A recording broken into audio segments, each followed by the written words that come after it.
Today we are discussing Bottoms, the new high school comedy about two lesbians who start a female fight club in order to get with girls.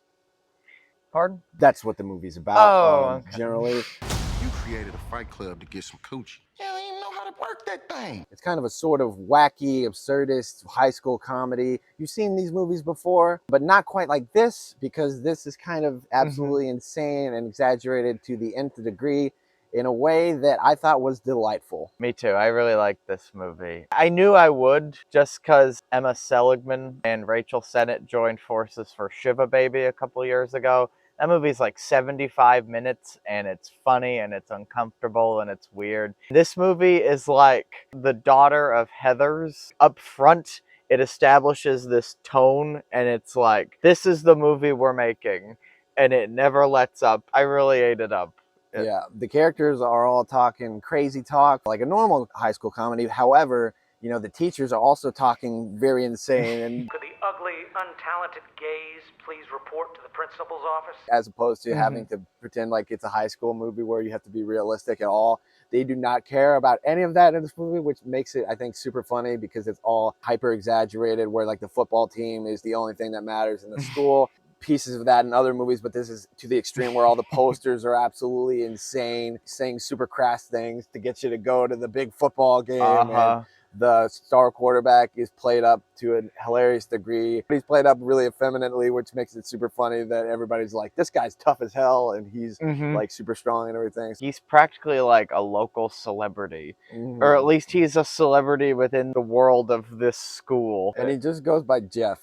And that's the name on the back of his jersey, which is super funny also. A lot of cool little visual gags, I think, in this movie. The background characters always up to something just absolutely ridiculous that doesn't necessarily matter to the foreground of the movie where the conversation is happening, especially the football practices. All the guys are doing absolutely just ridiculous things. This one guy's doing this drill where he just kind of like does this a bunch of times and then they all fall down. None of it is actual football, which made it super funny. It isn't? No. Marshawn Lynch was in this movie, so you would have thought they would have consulted him on how it all works, but apparently they did not care about his opinion whatsoever. Let's get it popping in this motherfucker.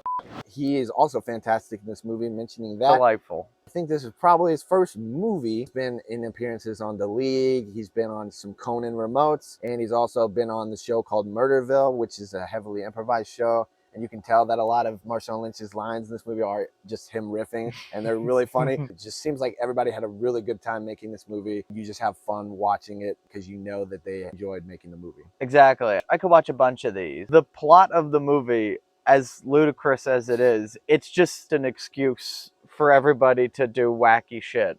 It's pretty much always funny.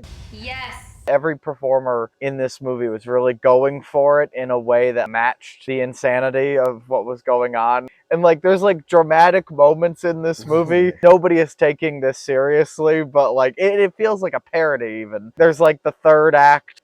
Oh, it was all a lie kind of thing. Anybody watching it knows that this movie isn't taking that seriously, with a great needle drop too. A lot of the traditional aspects of these movies, they just totally riff on. It works because you buy into the two lead performances like right away. You get to know these two people real quick, and then it goes out into the bigger world of the town and the football and everything like that. Rachel Sennott and Ayo Edebiri are like really good in this movie, like to a silly degree. Awesome. Okay. Ayo Edebiri in particular, she actually gives like a really good performance with like heart in a movie that really doesn't care about that stuff necessarily, because it's mostly just trying to be funny. And I think that's really special today's day and age, where it's just like, you know what? Let's just make a really funny, ridiculous movie for 90 minutes and hopefully everybody goes home thinking that was a really fun time at the movie. So that's kind of how I felt. Ayo Edebiri, she's really popped this like last year or so, and her and Rachel Sennott are just, I don't know, everybody in this movie seems to understand the assignment. Welcome to our fucking fight club. It's a wild movie, but I was so happy to see it exist today. It's a great time. There might have been like a couple of minutes in there where the laughs aren't as consistent, but when this movie really hits, it really hits. I was laughing pretty much the whole time in the theater. Too. Yeah. But it was one of those things, since as you see it in the theater, and there were only like 4 other people in the movie other than us. So it's like they weren't really laughing as much at a lot of the parts that I just thought were really funny. So it's like you kind of have to try to be a little bit polite or whatever.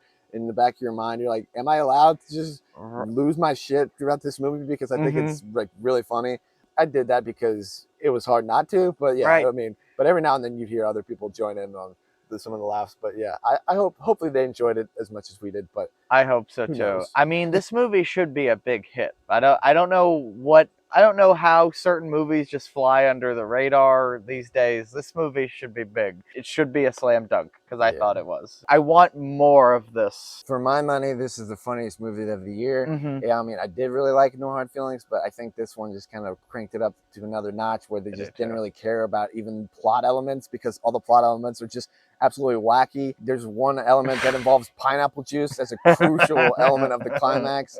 And it's just like stupid crap like that that I just really enjoy whenever it's done really well. Studio comedy, it's not really much of a thing these days, but it's one of those where as I was watching it, I was like, this is going to be in my life for a while. We both give this a 9 out of 10. We both had a really great time with it. You just kind of got to see it. Like, I feel like I've already spoiled jokes.